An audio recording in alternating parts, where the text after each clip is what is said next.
Marcus Stroman, who is clearly the ace of the Cubs rotation. He's got 3.3 WAR right now, which is best in the National League. He is pitcher of the year so far. And it shouldn't be too surprising that he is suddenly now taking to social media and traditional media to negotiate his new contract. Uh, Publicly negotiate, try to get the fans on his side, get him a new deal as he's in the second of his 3-year deal with the Cubs. Uh, there's an option for him to leave for uh, free agency after this season, but he says he wants to stay in Chicago, and he and his agent have gone to the Cubs, to which he's received crickets. They are, I don't know if he said they were ghosting him, but basically they have not engaged in any kind of extension talks. Of course, this makes perfect sense for Stroman. Why wouldn't he want to stay in Chicago? He's being paid $22 million a year right now. He would most likely at this point be asking for a $30 million a year deal, and he would have reason to back that up. As I just said, he's the best pitcher in the National League right now. Why not leverage that momentum? You and I, we made him our badass of the week a couple weeks. You stopped me from making him a badass of the week 2 times. For the 2-time winner of the badass of the week lucky I last time. did, because once we start talking about the Tigers, that was probably the only time you were going to have that moment. So I think history is going to look back upon us giving Zach Short our badass of the week over Marcus Stroman. It's not going to look upon us kindly. It just looks more and more absurd, but hopefully historians will understand as they will unearth our podcast. But yeah, I mean, I guess, so everyone's kind of taking sides. What I certainly understand why Stroman would start to do this. He's kind of been screwed over, or at least he's felt like he's been screwed over by other organizations that he's been with. His exodus with the Mets was not the greatest, which fingers have been pointed in different directions for that. Some believe that Stroman kind of creates his own drama and issues. Yeah. But yeah, I could see he's a 32-year-old pitcher trying to get his biggest deal ever. He's already on a pretty damn large deal with the Cubs. But he thinks, and I think a lot will agree, that he should be paid for his performance this year.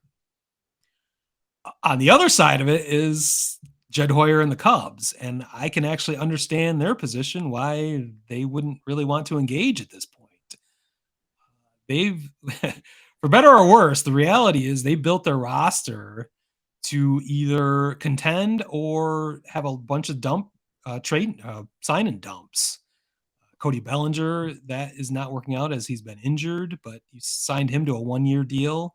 If he played great, but the team wasn't competitive, they could trade him at the trade deadline. Unfortunately, with that injury, that's getting a little bit murky. Although he is, I believe, starting on a rehab assignment tonight, so we might be seeing Cody Bellinger back soon. But Stroman is another ideal candidate for the Cubs to potentially trade, especially the Cubs drop out of it, as they are not looking like contenders right now.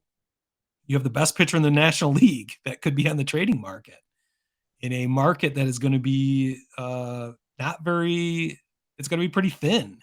It is definitely a seller's market. So the Cubs are in a position where trading Stroman might be one of the strongest deals they could make in the last 5 years. The reason I have huge problems that the Cubs are even in this position or made those kind of deals to kind of be able to hedge their bets this year pisses me off, but this is the situation we're in. So I don't really blame Hoyer for holding his cards close to his vest and not engaging. He certainly doesn't need to engage via the media, but I guess his position is to wait. I mean, and we've talked about this, and we'll get to this with Rick Hahn too, but they just need to wait and be able to make a decision closer to the trade deadline, whether they want to hold on to him or not.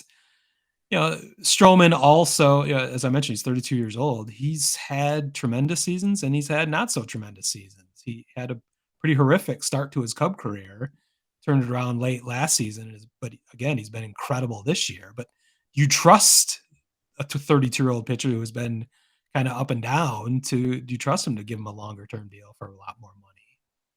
I think that also behooves the Cubs to wait as long as possible to engage in extension talks.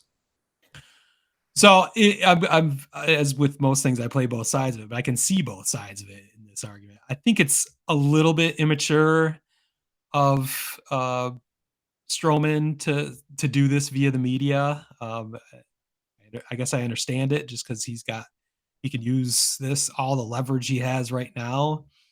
But he kind of the way he framed it all is that he was controlling the narrative. And he also kind of put words in Jed Hoyer's mouth that, the Cubs were going to say that, he's asking for outrageous amounts of money, or, he's asking for too many years. And he reiterated that he hasn't asked for anything yet. He just wants to talk. But, that's a little disingenuous because the Cubs haven't said anything like that. So he's putting words in their mouth, which is kind of the only thing I could see, leading to acrimony or the Cubs having a problem with, right, or anyone having a problem with. So I guess I get it.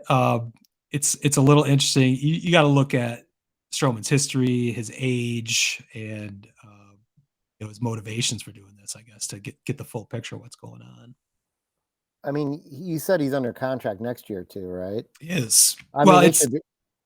It's an option year, so it's a player option, so he would opt out most likely. So especially if his season continues, but he wants to get that deal right now, and he's never going to have more leverage than he has at this moment. So that's probably what's motivating this course of action. So, and neither will the Cubs in his trade value. And yeah, I just with the direction of their trend line right now, I think the only thing you do is trade him at the trade deadline.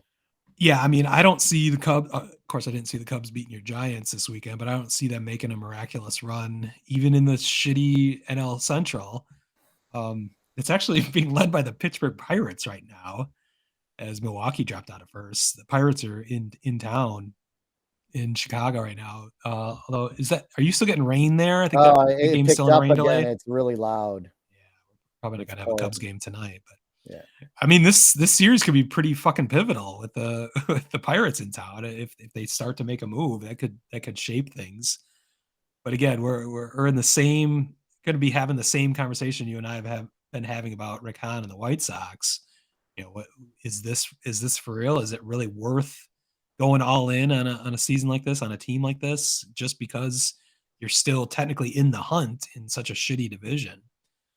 I think all those questions, it sucks, and it's boring podcasting, but we have to wait. We just have to wait till you get closer to the trade deadline to make those decisions. You can't make those. We can't make those tonight. Even though I've been making fun, and you have, of Rick Hahn, specifically on the South Side, putting off decisions.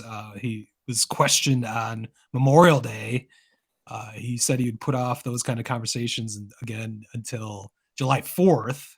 Yeah. Which means he only talks about this shit on holidays. Right. That's what I was really making fun of. The fact, not saying like, well, we'll have to talk about it closer towards the trade deadline. Yeah. Which would be like a normal answer, but it's like, well, we'll readdress this on the 4th of July. I think he should have talked about it on Flag Day, which is tomorrow, June 14th. So I think maybe we should press Rick Hahn for some news on that.